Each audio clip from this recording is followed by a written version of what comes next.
اللہ کے ولیوں کو نہ کوئی خوف ہے نہ کوئی غم. اور اللہ تبارک تعالیٰ آگے فرماتا ہے الذین آمنوا وکانوا یتقون, وہ جو ایمان والے ڈرتے بھی ہیں. پہلے فرمایا کہ انہیں کوئی خوف نہیں, کوئی غم نہیں, اور پھر آگے فرماتا ہے وہ ڈرتے بھی ہیں. جو خوف نہیں اس کے بارے میں بھی بتاؤں گا, اور غم نہیں اس کے بارے میں بھی, اور وہ ڈرتے ہیں. اولیاء کاملین کس قدر ڈرتے ہیں. آپ حضرت بایزید بسطامی کو دیکھیں, ان کی بارگاہ میں کچھ شخص آئے اور عرض کرنے لگے حضور بارش نہیں ہو رہی ہے, ہمارے شہر میں بارش نہیں ہو رہی ہے, اگر بارش نہ ہوگی تو فصلیں خراب چلی جائے گی, اگر بارش نہیں ہوگی تو فصلیں برباد ہو جائے گی. بایزید بسطامی کا خوف خدا دیکھے, ان کا تقوی, ان کے تقوی کا عالم دیکھے. بایزید بسطامی فرماتے ہیں اے لوگو, جس شہر میں میرے جیسا گناہگار ہو اس شہر میں اللہ تبارک و تعالیٰ کیسے بارش کا نزول عطا فرمائے. آپ دیکھیں کہ بایزید بسطامی جو ولی کامل ہے, جن کے بارے میں فرمایا جاتا ہے کہ جس طرح جبریل امین کا مقام فرشتوں میں ہے, اسی طرح بایزید بسطامی کا مقام اولیاء کرام میں ہے. وہ بایزید بسطامی فرماتے کہ اے لوگو, اللہ اس شہر میں بارش کیسے عطا فرمائے جس شہر میں میرے جیسا گناہگار ہو. ان کے زبان سے یہ کلمات نکلے ہی تھے. کیا شان ہے اللہ والوں کی, تمہاری زبان سے جو دعا نکلی اثر رہی, اور ابھی زبان سے نکلی اللہ تبارک تعالیٰ قبول فرما لیتا ہے.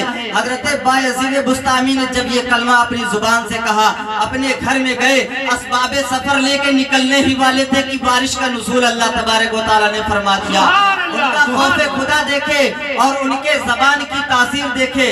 خوف خدا کی وجہ سے انہوں نے قرب الہی حاصل کی, اور اسی قرب الہی کی بدولت ان شہر والوں کو بارش ہوئی. وہی بایزید بسطامی سے کسی نے پوچھا حضور آپ کی داڑھی بڑی ہے, آپ کی داڑھی بہتر ہے یا میرے بیل کی دم. آپ دیکھیں ولی کامل ہے, ان کے داڑھی کو بیل کے دم سے نسبت دی جا رہی ہے, اور پھر بھی انہوں نے غصہ نہیں کیا. وہ اس پر غصہ نہیں بلکہ اپنے تقوی کا اظہار کیا, اور فرمایا کہ اے شخص تو پوچھتا ہے کہ میری داڑھی اچھی ہے یا تیرے بیل کی دم, سن اگر میری نجات ہو گئی تو میری داڑھی اچھی ورنہ تیرے بیل کی دم اچھی ہے. میری نجات ہو گئی تو میری داڑھی اچھی ورنہ تیرے بیل کی دم اچھی ہے. یہ اولیاء کرام جو ڈرتے ہیں, ان کے ڈرنے میں ہمارے ڈرنے میں بہت فرق ہے.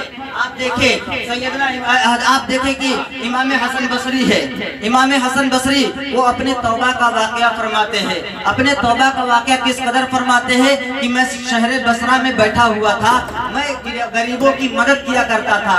ایک خوبصورت حسین و جمیل لڑکی آئی جسے میں دیکھنے لگا, تو اس نے کہا تمہیں شرم نہیں آتی, تم دیکھتے ہو؟ تو حسن بصری نے فرمایا کس سے شرمانا؟ کہا اسی سے شرمانا جو دلوں کے چھپے ہوئے رازوں کو جانتا ہے, اس سے خوف کرو. اس نے حضرت حسن بصری فرماتے ہیں اس کا جملہ بہت بڑا تھا, بہت بڑا جملہ اس نے بولا, لیکن وہ بے انتہا خوبصورت بھی تھی, وہ بے انتہا خوبصورت بھی تھی. میں اس کو دیکھتا رہا, بالآخر اس نے کہا تم مجھے گھور کے کیوں دیکھ رہے ہو؟ تو حسن بصری نے فرمایا تیری آنکھیں اتنی خوبصورت ہے کہ تیری جھیل جیسی آنکھوں میں ڈوبنے کا جی چاہتا ہے. اب وہ عورت, وہ جو خاتون تھی, اس کا جملہ سنے. وہ عورت, وہ خاتون فرماتی ہے اے حسن بصری تو یہیں انتظار کر, آپ یہیں انتظار کرے, میں ابھی آتی ہوں. وہ اپنے گھر چلے گئی اور گھر سے اپنے خادمہ کو بھیجی, اور وہ خادمہ کے ہاتھ میں ایک تشتری ہے, تشتری کے اوپر ایک کپڑا ڈھکا ہوا ہے. جب وہ تشتری لے کر خادمہ حسن بصری کے پاس آئی تو اس کپڑے کو ہٹایا. جب کپڑے کو ہٹایا تو وہی جس خاتون کی آنکھ کی تعریف کر رہے تھے حسن بصری, وہی دونوں آنکھ تشتری میں پڑے ہوئے تھے, اور اس تشتری میں ایک خط بھی تھا کہ اے حسن بصری یہ لو آنکھیں, مجھے ان آنکھوں کی حاجت نہیں جو کسی مرد کے فتنے کا باعث بنے, مجھے وہ آنکھیں نہیں چاہیے. یہ جب خط پڑھا سیدنا امام حسن بصری نے تو ان کے اندر, ان کے جسم میں رقت طاری ہو گئی, پورا بدن کانپنے لگا, اور وہ گھر کو پلٹے اور پوری رات توبہ استغفار کیا. دیکھیں میں یہاں پہ ایک جملہ بولوں گا, میں اپنے پردہ نشین خواتین ماں بہنوں سے ایک جملہ بولوں گا. اے میری ماں بہنوں, تم بھی اپنے کردار کو ایسا کرو کہ کوئی مرد تم پر نظر ڈالے تو ہدایت پہ آ جائے, نہ کہ گمراہی پہ جائے. اپنے طرز زندگی کو کنیز فاطمہ کی طرح گزارو, اپنے زندگی کو. ارے جب ماں